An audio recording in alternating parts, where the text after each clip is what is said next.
Hello everyone and welcome back to a Rise of Kingdom video. I'm Legend Ronnie and today I want to give you the best archer marchers in Rise of Kingdoms. Maybe you want the best 3 archer marchers, or maybe you want the best 5 archer marchers. We have 10 legendary archer commanders in the game right now. So I want to give you the best pairs and the best advices regarding archers, so you can make your nice choices regarding on which archers you want to invest next. Maybe you just want another archer pair, or you just want your first archer pair, or maybe you just want to roll out in style because you have all these legendary archer commanders. You will find all this in this video. The first topic that I'm gonna start with is the 5 archer marchers. The next topic is gonna be the best 3 archer marchers, the best 3 that I would recommend. But let's say you have all these archer commanders. You have YSG, you have El Cid, Cyrus, Nebu, Gilgamesh, Amanitor, Artemisia, all of them, all 10 of them, Edward, Tomyris, etc. Once I'm gonna do these marches and once I'm gonna tell you these pairings, I'm also gonna explain and detail about each and every pair, like why did I do this pair with this pair. So the first march would be Amanitor with El Cid. Alright, so wait until the end before you're gonna think about it. Why is this? The second pair would be Artemisia with YSG. So you have Artemisia and then you have YSG as a second. The third pair is going to be Edward and Tomyris. Obviously, if you do 5 marches of archers on the field, you need to introduce Edward and Tomyris as well.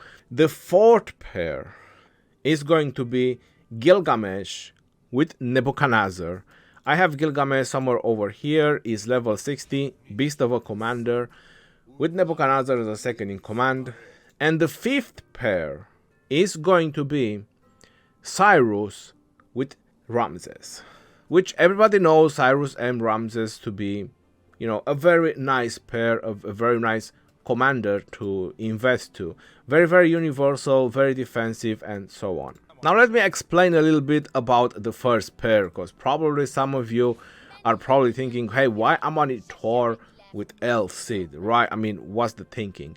First of all these 5 marches that I mentioned, the best thing that I wanted to do is, number 1, try to add march speed on each and every march.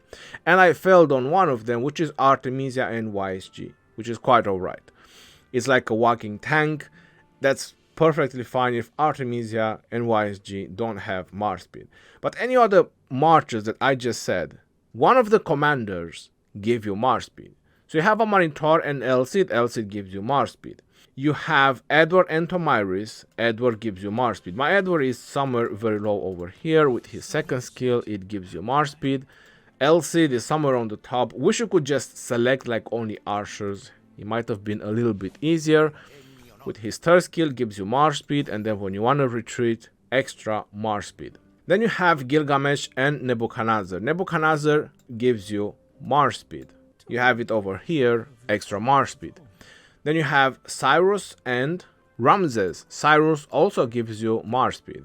And also Ramses gives you march speed, but with a chance. So I wouldn't really include Ramses as really giving march speed, because it's just a chance. So at least 4 of your marches, they have some march speed, they have some mobility. None of them are very, very fast or too fast, and none of them are very, very slow. But then is the second thing on each and every marches that I included. Now the second thing is adding defensive. The only march that you will always have to pay attention to is Edward and Tomyris, because obviously there is not much defense in there. On a Cyrus and Ramses situation, you have the expertise of Cyrus, which grants you some defense, and then you have Ramses, which everybody knows about Ramses to be very, very defensive. You get guarantee skill damage reduction, and then with a chance, you can get defense bonus up to 40%. So Cyrus and Ramses is well known to be a very, very nice pair. Then you have Artemisia and YSG. Artemisia with the defense tree. I like this march very, very much. Now that YSG is getting the museum with 3% skill damage and 10% archer defense, this march is an even bigger bomb, and I like it even more now, making this march even more defensive. So that's definitely something I really, really like. And something you want to keep in mind is that Archer defense and health is not conditioned. Not like many other commanders that says outside the Alliance territory, or you have to be in garrison, or only archers. This works all the time on your archers. So that's very, very nice about Artemisia. Then I was mentioning about Amanitor and El Cid. When you look at Amanitor, she is a garrison, right? And then you have archer attack bonus and archer deal increased damage to infantry. And Amanitor has defense, but she needs to be in a garrison in order for this defense to work. And the nice thing about Amanitor, that a lot of people are using her, is the force skill. Even when Amanitor is walking, if you get an AoE from a YSG or anybody else, if this cooldown is off, it triggers. So you do up to 3 targets and 800 skill damage. A very, very nice thing to have. And then obviously immune to silence and some rage reduction on the target. Plus it increases the damage bonus. It has the support tree. So rage restoration is going to be a non-issue for Amanitor. In a perfect world, you would probably put Amanitor with Artemisia, right? Because that's the match-made pair. Everybody's talking about it. Best garrison in the game right now and so on. But this is about doing 5 marchers on the field. And this is the way I see that you could do the best 5. So El Cid is actually providing a little bit of defense and mobility to Amanitor. Obviously, Amanitor can have a little bit of defense from the support talent tree, but it needs more than that. So El Cid with his defense can definitely provide that. And now El Cid with the Museum is also getting a boost in attack and is also getting a boost in damage on his primary skill. So his primary skill is not so useless. Even though 1150 still a little bit low for a legendary, but Amanitor does 1300, so it's not really far from that. So when you think about it, Amanitor has an instant AoE, then El Cid has an instant additional damage as well. So how crazy can that be, that you can nuke a target so hard before you even start doing the skill rotation. Now imagine when you're trying to swarm a target with all these 5 marches, how beautiful it would be. And then you have the expertise of El Cid as well, which will grant you attack and defense and extra damage to infantry. Now if I would have to do these 5 marches, I would definitely just go for infantry. Like I would aim for infantry on the field, just go particularly for infantry and just knock them down. It would definitely give you really nice reports versus infantry. And regarding defense, I said about Gilgamesh and Nebu. Well, when you look at the Gilgamesh, especially at his expertise, takes 15% less damage from normal attacks. That's a very, very nice defensive option for Gilgamesh. And then obviously you have the 30% health and all these damages, and also reduces health on the target. And then you have Nebuchadnezzar, which gives you 30% defense to your archer. It also gives you skill damage and damage bonus. It's damage bonus. Rage reduction as well on the target. So plenty of options for Gilgamesh and Nebu to work really, really great. In my opinion, Gilgamesh and Nebu, or Ramses and Nebu, are the best archer marchers in the game right now. Now you might just think that might not be true. You're probably thinking Cyrus and Ramses or Amanitor and Artemisia. But in my opinion, and from what I experienced on the field, hitting infantry, because that's where archers should excel, right? Like hitting infantry. Is Ramses with Nebu or Gilgamesh with Nebu, both pairs, excellent results when hitting infantry. So these are your 5 marches. If you just want to go roll out in style and just knock down infantry. And I also give you the reasons why you have mobility and you have defensive options, except on Edward and Tomyris. Now if you're thinking about just doing 4 marches, I'm just gonna do a quick switcheroo over here. I would still bring Tomyris on the field. So if I would have to do 4, the only thing that I would change is not introduce Edward on the field and not introduce Cyrus on the field and bring Ramses with Tomyris. So that way you will have Amanitor with El Cid, Artemisia with YSG, you'll have Ramses with Tomyris, and you'll have Gilgamesh with Nebu. If you really want, or you have Cyrus, you could probably do Cyrus and a Monitor as well. That would definitely be an interesting pair to try out, because that way you will have the skill talent tree and a Monitor should get a little bit empowered. But not too much defensive option if you do a Monitor with Cyrus. So I would prefer to still have LC in there with the museum. I think it will be quite alright. Now let's move to the 3 perfect Archer marches from these 10 legendary Archer commanders that we have right now into the game, if you just want to do the best of the best. The first march is going to be Gilgamesh and Nebu. Can also be used as a rally composition and very nice for field fighting and swarming flags, especially when it's a Zenobia. Gilgamesh and Nebu will definitely give you really good results. I like this march quite a lot, as I mentioned earlier about Gilgamesh and Nebu and Ramses and Nebu. Going on to the second march, you definitely have to introduce Tomyris. I mean, Tomyris is an exceptional commander, especially if you're doing 3 Archer marches on the field. So Ramses and Tomyris is definitely going to be part of your 3 marches. The 4 skill of Tomyris is definitely exceptional. You don't really need to have her max skill, but you need the 4 skill to be maxed. My recommendation is to definitely max skill her in the end. When you get her expertise, troops led by this commander get 10% increased attack, so there's definitely going to be more damage output, and 10% increased counterattack damage. Now let's go to the third march, because I'm pretty sure the third march is going to surprise you. As many would probably expect, it should be a Monitor and Artemisia, right? Like the perfect garrison, the perfect marcher on the field.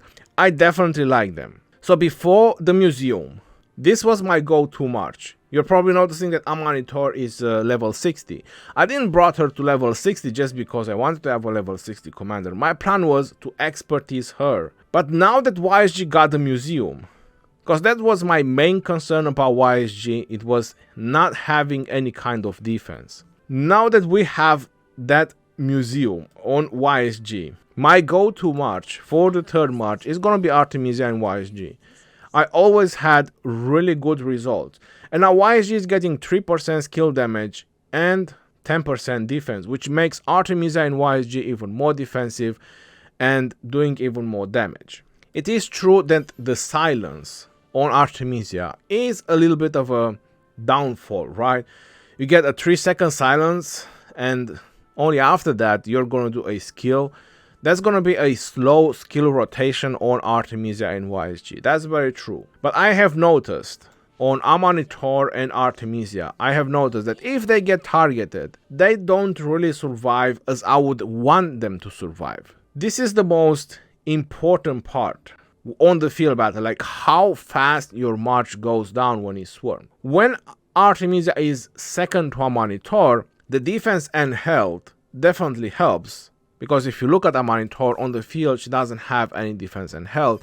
This defense works when in garrison. And if I would have to do a Monitor and Artemisia, I would probably put Artemisia first for more defensive purposes, not for a skill rotation purposes, but people put a Monitor first because of the damage output. A Monitor being first, you get a much faster skill rotation, which means way more damage output. Now what I'm always looking for is not necessarily damage output. I want damage as well. I mean, don't get me wrong, that's why I'm doing only skill damaging marches. But I also want my march to survive a little if it's being swarmed or targeted, either to retreat it, run away, or at least to be able to take a couple of punches. Maybe it will give a second thoughts to my opponent, going like, hey, this Artemisia is not going down, let me just probably try another target. So for that reason, I kinda prefer to have on field fighting Artemisia first. Maybe in an arc situation where you don't care so much about severely wounded, or you just care about damage output,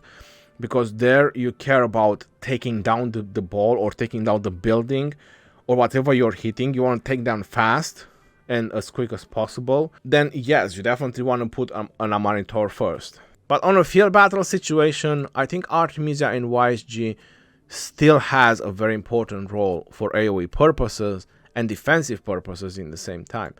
So this would be my 3 go-to marches. And yes, I decided to not max a Monitor now because of the Museum of YSG. I was planning to do that on all 3 of my accounts, to do Amanitor and Artemisia because I was planning to remove YSG from my arsenal. As crazy as that sounds, but now because of just that 10 defense and 3% skill damage, I prefer to keep YSG for longer, keep Artemisia and YSG, and not invest in Amanitor at all. Just wait for other commanders, maybe more buffs in the museum, like Edward and Tomyris might just get a buff in the museum because they are the tier 2 commanders, and you never know, they might just add some defense or damage reduction on Edward, might just make Edward have a comeback on the field. Same is for Tomyris, just give them something they don't have, some more defensive options. Edward has the health, but the health doesn't reduce the damage that you take. It just tries to mitigate the amount of severely wounded you get per turn. You know, so it's a difference. I mean, health is kind of a defensive option, but it's not the kind of defensive options that I'm looking for. I need something that reduces damage, normal attack, defense, you know, these kind of things to make your march last longer on the field. So I'm hoping that maybe in the future, maybe, I don't know, 6 months in the future, when Museum might just get another update and all these tier 2 commanders will get a rework. Maybe this will get something as well, like Edward and Tomyris. So we're gonna have to wait for that as well. I hope you enjoyed this video and I hope you like my choices. Until next time, this is your boy Ronnie signing off. Peace out, yo, and take care. See you on the next one, and stay safe out there, my friends.